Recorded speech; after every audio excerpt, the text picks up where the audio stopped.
I'm Beck, happy Pride Month. Usually Pride Month is celebrated in June because obviously it's the anniversary of the Stonewall riot. However, in Australia, we celebrate it in February for some reason. So I am sad that I missed the Pride Month for this year, but I'm celebrating it on the internet in June for solidarity because why not? And these are some books that I have loved, so I wanted to recommend them to you. And feel free to recommend more books down in the comments to me as well. I'm always keen to discover more to read, but let's get into it. Firstly, I've got Delilah Green Doesn't Care, which features a lesbian protagonist, Delilah, and then a bisexual love interest named Claire. Delilah goes back to her small town of Bright Falls to be a photographer for her sister Astra's wedding. This is a very shotgun wedding and a lot of people are a bit skeptical about it, but Delilah's called back and she doesn't have a good relationship with her family. She's been rather estranged for a long time, but she goes back because she feels like she has a begrudging kind of duty to go back. And she's also kind of interested in where all of these people are that she left when she was a teenager. So she goes back and she runs into all the bridesmaids, obviously, because she's being the photographer at all the events leading up to the wedding for Astrid. And she starts falling for Claire, who she knew in childhood, has nostalgia for, and has now come to know as an adult. And Claire has a young child as well, but is a single mother. So I really liked this because it had a humor to it, but it also had deeper relationships and tensions from all the characters previously knowing each other. It had that beautiful baggage to it that was discussed that felt very solid, and these characters felt real to me. So if you want a story that has the levity but also the deep character development, this is definitely a story I would recommend. Next, we have a personal favorite of mine, which also has a gay protagonist and a bisexual protagonist, and that is Heartstopper by Alice Oseman. This is one that I'm sure everybody knows about, but it's about Charlie, who is outed at high school. He is gay, and he comes across Nick, who is a rugby player.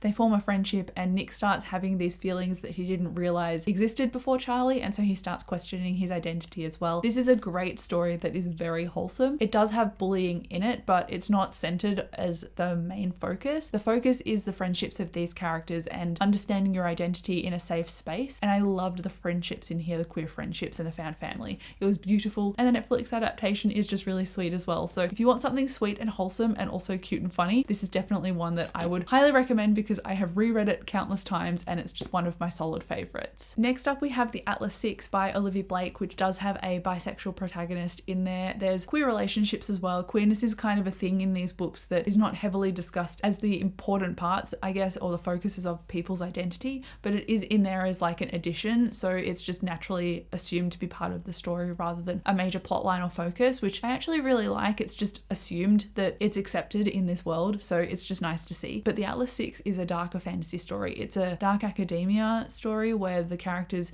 in this world know different types of magic. They get approached by this guy named Atlas, hence the Atlas 6, and they get brought to this secret school where they have to study. But there's a catch where one of the group of 6 might die. Then we've got one of my recent favorites that I only just finished reading, and that is Wolf Song by TJ Klune. TJ Klune is a queer author, so naturally he's writing a queer story. The main character, Ox, is bisexual and his love interest, Joe, is gay. And this is a story about Ox, who has an estranged father and he's growing up in the small town of Green Creek. It's also a werewolf urban fantasy story, but it features very much found family as well, and literal family in it, of the Bennett family that Ox is becoming a part of and is kind of like their adopted son. He's still got a great relationship with his mother too, which I really loved. And this also featured an alpha werewolf that didn't have that toxic masculinity to him, which was really refreshing to see. It was an authority with also a friendliness and vulnerability and a voice that you would trust. So it let the characters in the story be open, discover things about themselves, and also have somebody to trust that was that authoritative figure, which is really important to me because whenever I read urban fantasy stories, there's all of these werewolves with an alpha and beta relationship, and the characters are made to fear the alpha, whereas it was consenting in here. It was just beautiful. So I really liked that the characters got to make their own choices and develop in a way that had me just on the edge of my seat, and I cried in this book, and oh, it was just so good. So definite reread. I loved this. Then we've got one of my all-time favorite post-apocalyptic books, The Book of the Unnamed Midwife, and this is written by a trans author and the main character is bisexual, but the next 2 companion books in this series follow trans protagonists. So this one is by far my favorite though. It's the first book in the series, so naturally it's setting everything up, and I just love the premise of this one more than the other 2. And so this one follows obviously an unnamed character, and she wakes up after this massive disease has hit everybody. She caught the disease and thought she was going to die, but she's survived. And so she's a nurse midwife. She has all of these skills that are really valuable in this post-apocalyptic world in terms of medical knowledge. However, 99% of the people in the world have passed away, and mostly the survivors are men rather than women. So she has to disguise herself as a man in order to not get I don't want to say the words on my channel in case this is demonetized, but like, you get the gist. It's not a good time. And so she has to go about this world helping any woman that she comes across, but also doing it as a man so that she's not put in the same threatening positions as the women that she comes across. It's a great discussion of gender, of character. You get to see this character's journal entries and also see what happens in the world. So you get kind of an introspective look at what is occurring. And this character has massive identity crises, which are very much linked to gender because she's presenting one way, but she's a woman. So I really liked that discussion. And I also liked that in this book, there is religion heavily present at a certain point. And this author could have gone down a really negative path and painted things in a really negative perspective as like the religion being the villain, but they didn't. And so I have a lot of respect for that. It was more nuanced than I was expecting. And that's why I ended up giving this 5 stars. And I reread this as well this year and I just loved it so much. But it's a post-apocalyptic book that I don't see anyone talking about nearly as regularly as they should. So I am giving it its own personal shout out. Then we've got another book by a trans author, and that is Her Majesty's Royal Coven by Juno Dawson. Juno Dawson has written a few other books as well, but this is an urban fantasy book and the other books I've read by her are contemporaries. I think she's also got some memoirs as well. So she has a whole range of things that you can check out, not just this one. This one though follows witches in the modern day. So it follows a couple of characters that you're introduced to as kids at the beginning of the book, and then flash forward and they are adults and they're trying to find this chosen child and then protect them. And this child is linked to prophecies that basically mean the end of the world. And so these characters are really pitted against each other when their bigotry comes to light. So it can be quite transphobic to particular characters, but it also has a solid foundation of characters supporting this person rather than being against them. Just be aware of that going in. While there is a trans character in here, they're not always treated the best, but they do have characters that do treat them really well at the same time. So if you're looking for a trans joy story, this is not necessarily what you want, but it does have moments in there that are really like nice and light and supportive as well. It also has witches in the modern day, which is something that I wanted to know more about. And I imagine it's going to only be built on when the second book gets here, which is also coming out this June. So I have that to look forward to this month. I also have the Tea Dragon Society on this list because Kay O'Neill is a trans author and they wrote this series and a few other books as well. All of them are graphic novels, and I particularly love the Tea Dragon Society just because it's about this girl who doesn't want to necessarily take on the responsibilities of blacksmithing, which is what her family is known for.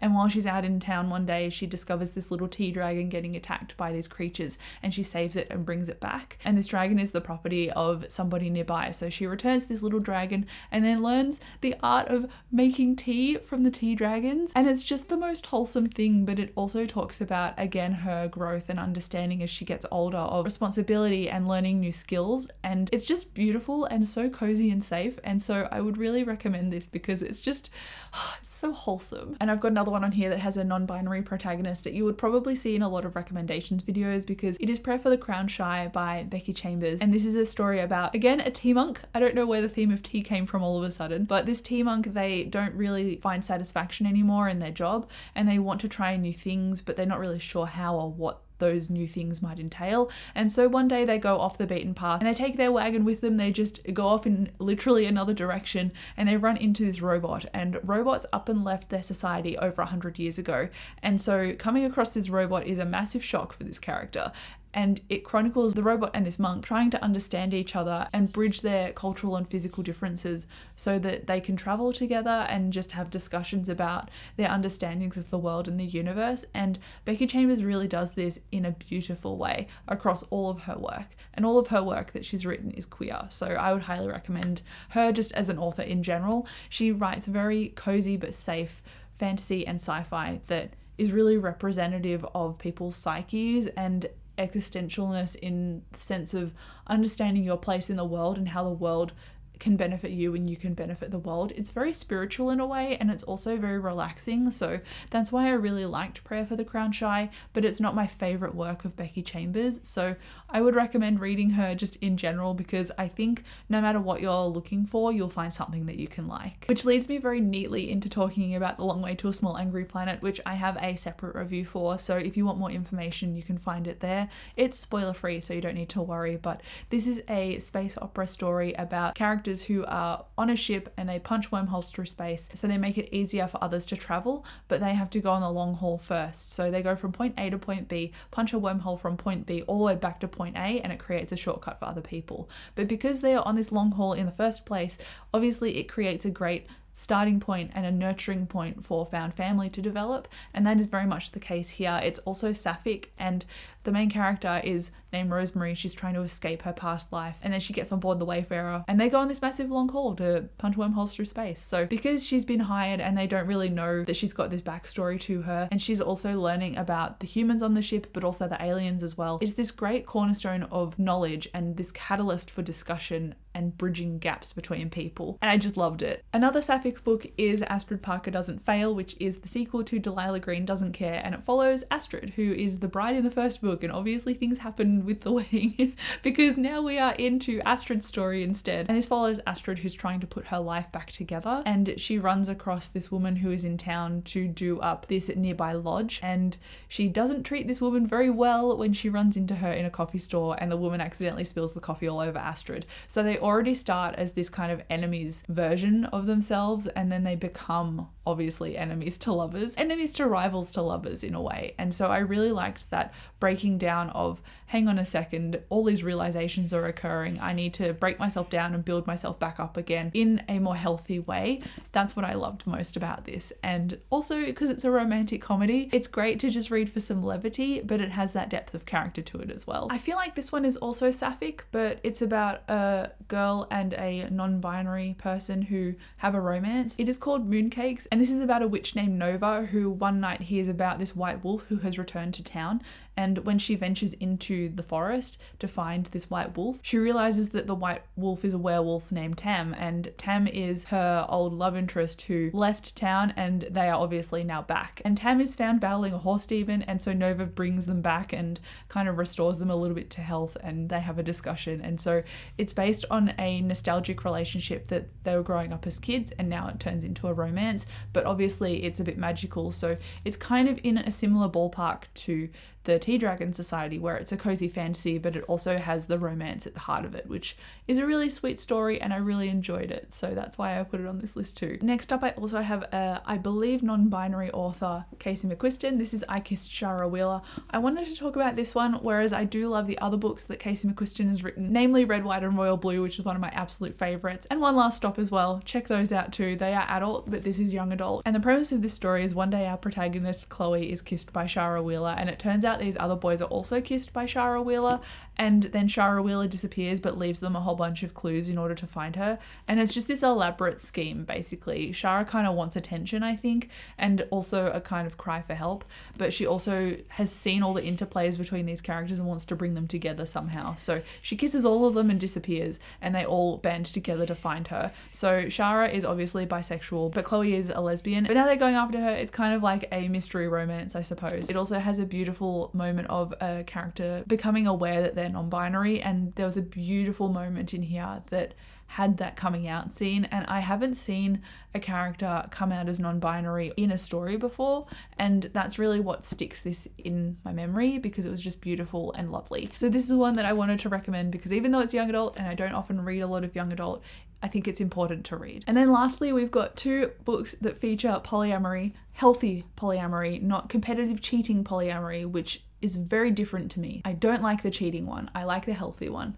Some people like dark romance, I don't. So the next one is Silver Under Nightfall by Rinja Pecco, which is a story following Remy, and Remy Prendergast is the son of this very wealthy noble. And this noble is part of the politics that involve talking to the vampire court nobles and trying to come together to create a peace treaty between all the races. But there's things afoot because there is a rot that has escaped, and this rot is like a disease that turn humans into zombie vampires, basically. They are almost indestructible and they don't tire, and you have to fight them and try and not die. And so Remy is part of this plot to try and figure out where this rot is coming from, who caused it and why.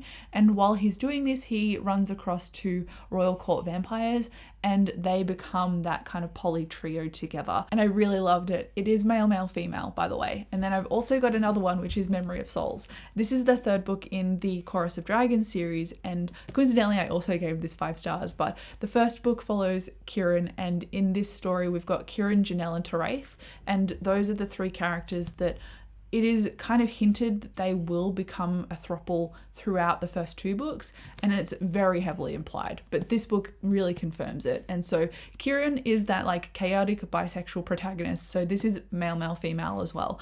And if you have any other polyamorous recommendations, especially in a fantasy world, I would highly appreciate the recommendation, because I have loved these are some of my new favorites. So without letting the video drag on, I guess I should end it here, because trying to discuss this series is a lot. But that is it for my Pride recommendations. Thank you so much for watching this video. Please recommend me some others down below. I would love to check everything out. But thank you again so much for watching. I'll talk to you in the comments, and I'll see you in my next video. Bye.